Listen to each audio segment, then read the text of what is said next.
নমস্কার, astro science চ্যানেলে আপনাদের স্বাগত। আমি অভিজিৎ মিশ্র।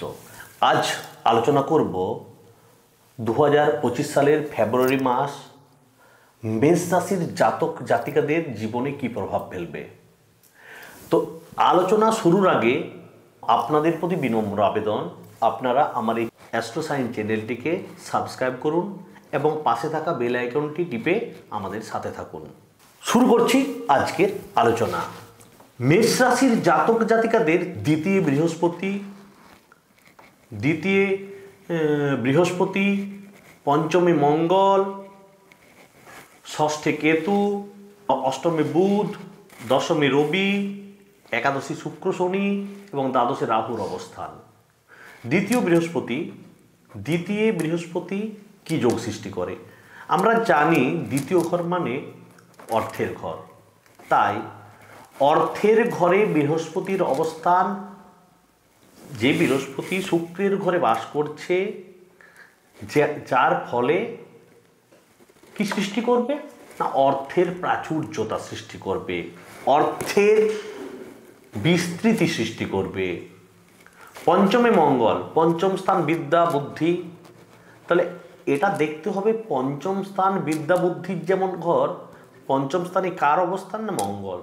তাহলে আমাদের এমন কাজ করা উচিত নয়, এমন হঠকারিতা বুদ্ধি করা উচিত নয় যাতে অসুবিধায় পড়তে হতে পারে।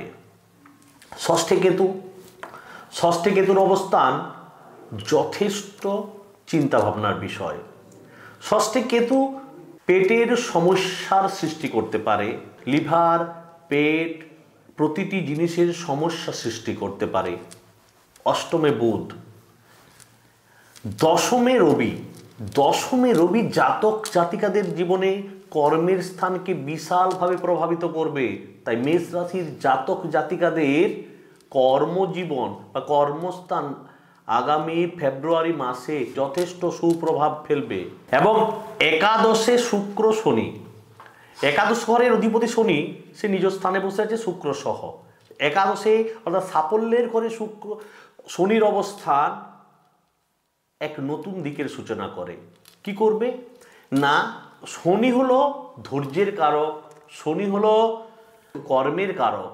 তাহলে একাদশ সাফল্যের ঘর, সেখানে কর্মের অধিপতি এবং সাফল্যের অধিপতির অধিষ্ঠান জাতক জাতিকার জীবনে এক এমন পর্যায়ে উন্নীত করবে যেখান থেকে জাতক জাতিকারা শুভ প্রভাব বিস্তার করবে বা তাদের সাফল্য অবশ্যই ঘটবে। কিন্তু তাদেরকে এটা ভাবতে হবে যেন তারা চিন্তা করে কোনো কাজ করে। দ্বাদশে রাহু, অর্থাৎ যে সকল জাতক জাতিকারা বিদেশে গিয়ে ব্যবসা বাণিজ্য করতে চায়, যাদের সঙ্গে বিদেশের কোনো সংযোগ স্থাপিত আছে বা বিদেশের সাথে তারা কোনোভাবে কানেক্টেড, তাদের পক্ষে এই ফেব্রুয়ারি মাস শুভ ফল প্রদান করবে।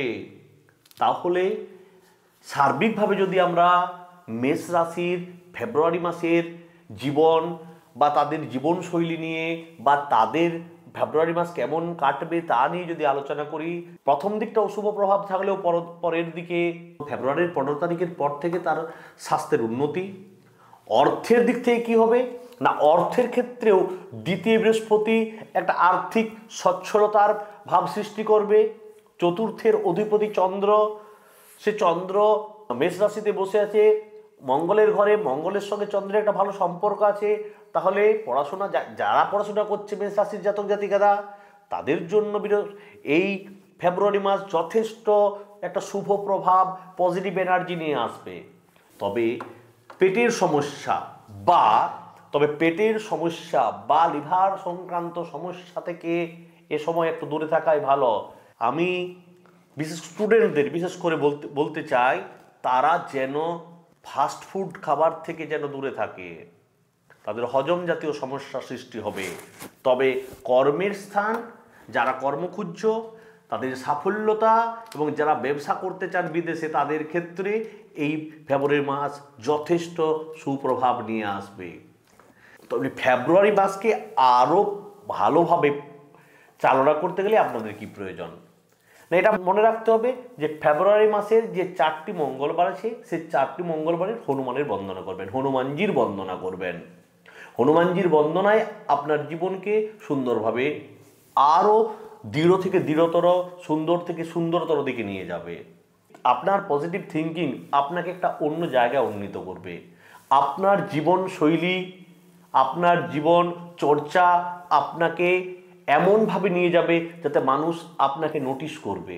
তাই হনুমানজির আরাধনা করুন, মন্দিরে গিয়ে পুজো দিন, আর মঙ্গলবার অবশ্যই নিরামিষ খান। আর দেখুন আপনার জীবনে এই ফেব্রুয়ারি মাসটি কী প্রভাব আনে। ভালো থাকুন, সুস্থ থাকুন।